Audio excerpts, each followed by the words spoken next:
exam, yung format nung exam. At bakit Mm. TCF ang napili mo? Bakit hindi yung exam sa Quebec? Kasi may exam diyan sa Quebec, eh, 'di ba? Yeah. Bakit TCF? Actually, is the question of, ano yung pinakamalapit sa lugar mo? Kasi dito sa Ah. Canada, 'di ba, layo-layo na magkakalayo, hindi siya yung, Hmm. lapit-lapit except na lang kung nasa sa isang malaking ano ka talaga, isang malaking, area like, Oo. Toronto, 'yan madami Mm. siyang, mga center, testing center. So Mm. dito nag-search ako, yun yung, available na, test dun sa lugar ko kaya yun yung kinuha ko.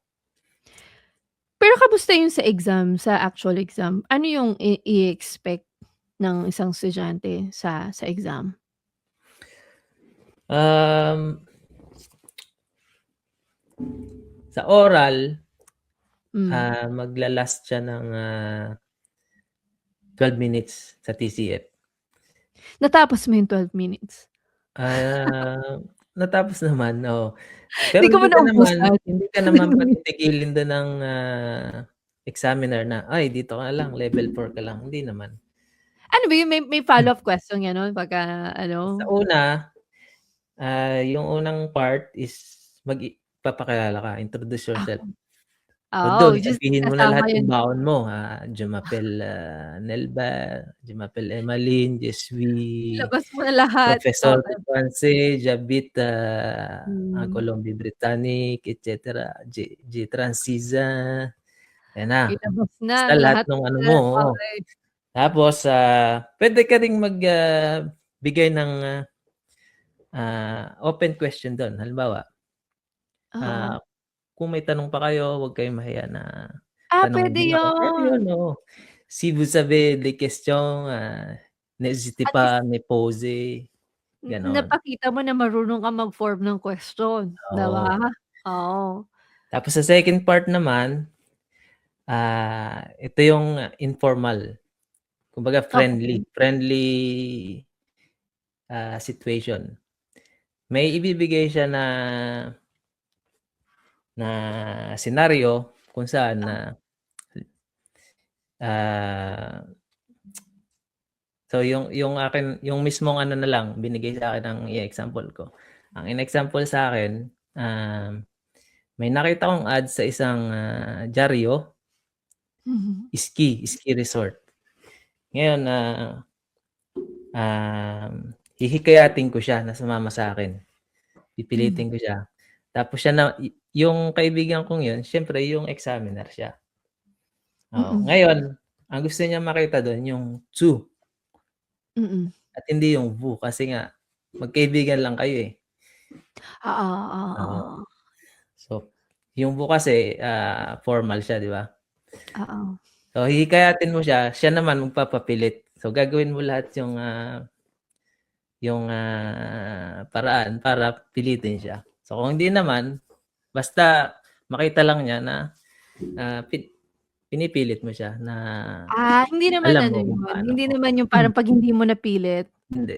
bagsak ka, gano'n. Basta yung exchange niyo lang ang Okey, okey. So yun ano importante actually sa ano, sa A1 na curriculum, kasama na yun, eh, yung paano mm. yung convincing a friend, 'di Yeah, ba? yeah. So Ko-convince 'pag mo. magjo-join kayo ng Class with Tutor Nellbert, dun sa mga nanonood, nakikinig right now, ito pala i-drop ko yung link dito kung saan kayo puwedeng mag-attend ng discovery call. Yeah, And yeah. then kung gusto niyo malaman pa, pero isa yun sa mga ituturo din sa inyo 'no, 'pag nag-attend kayo ng Then sa class with. third part naman, may third part pa siya, eh, sa oral. Mm. Ano yung Magbibigay third? naman siya ng, isang subject, ta's Mm. i-elaborate mo siya. Kumbaga ide-depend mo. Dun Ano sa depende sa'yo? situation ko na binigay sa'kin, ang immigration ba ay, tatagalogin ko na lang, Hmm. kayamanan sa Mm. Canada. Oo. Yes, yes or no, why? 'Pag Maganda nag-yes yung ka, ano why? mo, Yeah. maganda yung tanong sa'yo. 'Pag nag-yes ka, why? 'Pag nag-no, hindi puwedeng no na lang. Kailangan may Okey, ano ka pa rin, may dadahilan ka pa rin. Kailangan may why Pero pa rin. Mm. maganda yun na tapat sa'yo kasi 'di ba nagki-create ka na rin kasi ng content about your Mm. immigration journey, ganyan. So, Yeah, may oo. idea ka as an Oo. immigrant. Ang mahirap 'pag natapat sa'yo yung tanong, wala kang alam.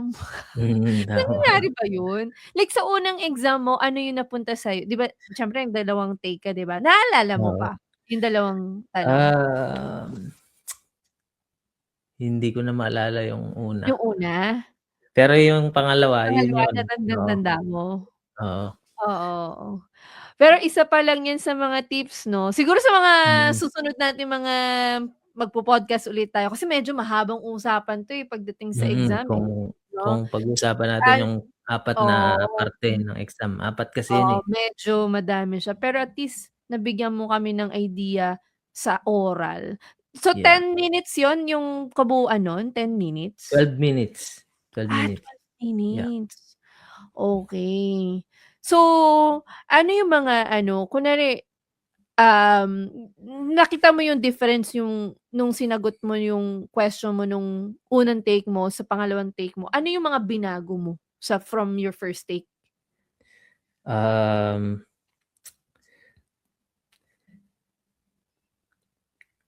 Sinabi ko kinakabahan ako. Oo. Sinabi mo yung totoo? Oo, tapos,